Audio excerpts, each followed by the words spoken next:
Most people think that house fires come from old, outdated wiring, but after reading more than 700 comments from homeowners and renters, I learned something surprising. Many of the most common causes weren't old wiring at all. A few days ago, I made a video talking about house fires based entirely on my own experiences. I didn't do any research. This is just what I've seen as a 41-year-old homeowner and from working construction on and off over the years. The biggest causes I've seen personally were things like bad DIY work, electric blankets, space heaters, overloaded power strips, and people using extension cords incorrectly. I uploaded the video and then something very unexpected happened. Hundreds of people shared their own experiences. Firefighters, landlords, insurance adjusters, electricians, renters, everyday homeowners like me. Some of the stories were pretty heavy. People talked about unattended candles, people smoking cigarettes inside and falling asleep or passing out, dryer lints, hair dryers, grease fires, barbecues or smokers too close to the house, rodents chewing on wire. I never heard of that one before. That one definitely surprised me. There was a lot of comments on electrical fires from mice or rats. Gaming PCs, the big tower ones, I have one of these. And the power supply did blow out on me one time. I'm never gonna plug it into a power strip ever again. New York landlords that won't rent to people who have e-bikes. I didn't know any of this stuff. So last night I sat down and I went through all of the comments up until last night. I tallied them up and I grouped them into categories and tried to figure out what homeowners and renters were seeing in the real world. And the results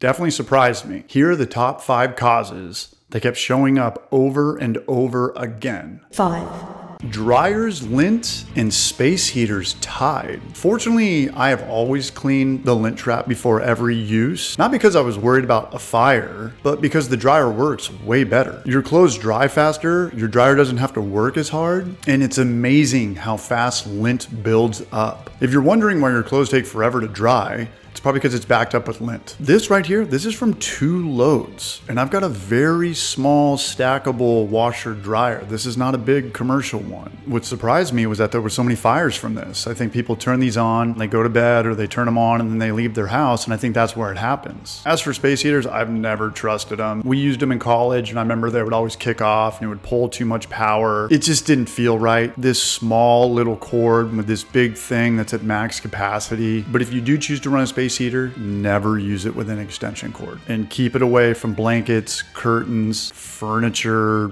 carpet, anything else that can catch on fire. 4. Cooking, and I'm definitely guilty of this one. In all fairness, I don't cook that often. Usually it's when I have the boys over, and that's exactly when mistakes happen. You know, when people are getting distracted, hosting friends, drinking alcohol. And if you're by yourself, it could be just as easy to get distracted. You know, I work from home, you're distracted from your phone, or I'm watching YouTube, whatever else is going on. The comments were full of stories about grease fires and people leaving food unattended for just a couple of minutes. One of the comments I really liked is that someone who had removed the curtains from their kitchen completely. I never thought about that, but that makes a lot of sense. Curtains can catch fire fast. Maybe a blind is a better option than a curtain if it's right by the stove. Which surprised me was how many firefighters commented that cooking fires were the #1 thing they respond to. And honestly, I believe them, but after tallying up 700 comments from homeowners and renters, there was one category that showed up way more often. 3.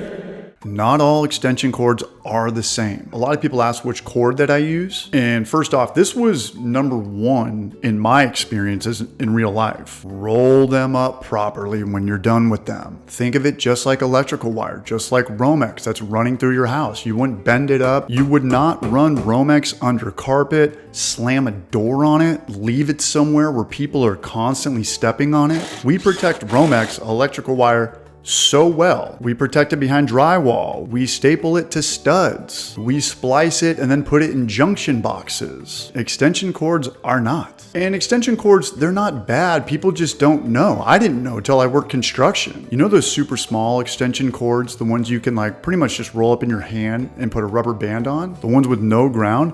I remember my boss, Scott Sullivan, Sullivan Pacific, grabbed it from me and threw it back in my chest. Said, get it out of here, throw this away. And then he gave me a heavy duty extension cord. I didn't know what it was at the time, but looking back, it was one of those gnarly 10 gauge outdoor extension cords, like the best one. This is just one of those life experiences I got not reading a book or watching a video. You'll see numbers like 16.3, 14.3, 12.3, just like wire going through our house. The smaller the first number, the thicker and stronger the wire. The bigger the number, the thinner the wire. So a 12.3 extension cord is more heavy duty than a 14.3, and a 14.3 is more heavy duty than a 16.3. Less is stronger. A 10.3 extension cord's an absolute unit. You could probably power a jacuzzi with it, but that's probably overkill for most DIY projects. For most homeowners, I think grabbing a 12.3 is the safest move. The second number tells you how many conductors are in it: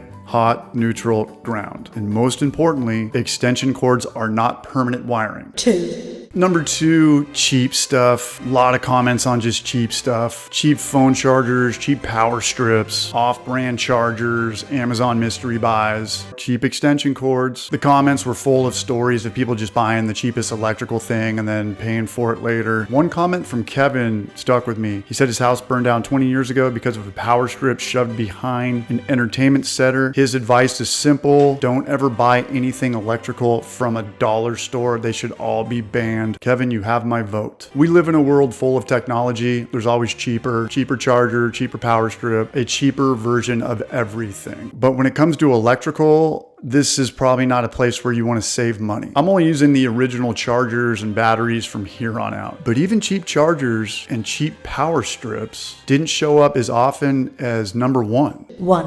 Lithium batteries. And I would have never guessed that until I started kind of looking around, and everything that I pretty much use daily that's not plugged in is a lithium battery, whether it's for filming or drywall or using a saw, headphones. 20 years ago we had one lithium battery thing in our house. It was probably a phone, but now it's everywhere we look. I don't think it's that lithium batteries are scary. We just have way more of it now, and it's still pretty new. It's not like the rubber tire that's been around for 150 years. Airlines are cracking down on how much lithium you can bring in your carry-on, and I never really thought about it, but I appreciate the list because I'm not using damaged batteries or cracked batteries anymore. I'm using the chargers everything comes with. I live in the South and I do yard work. I'm not charging batteries outside anymore. This isn't San Diego. I'm not charging things on a bed. I'm not going to charge stuff on a couch. I'm not going to charge stuff on blankets or a pile of clothes. These are things we can check today without opening up a single panel. Most people think that fires start within the walls, but the majority of the stories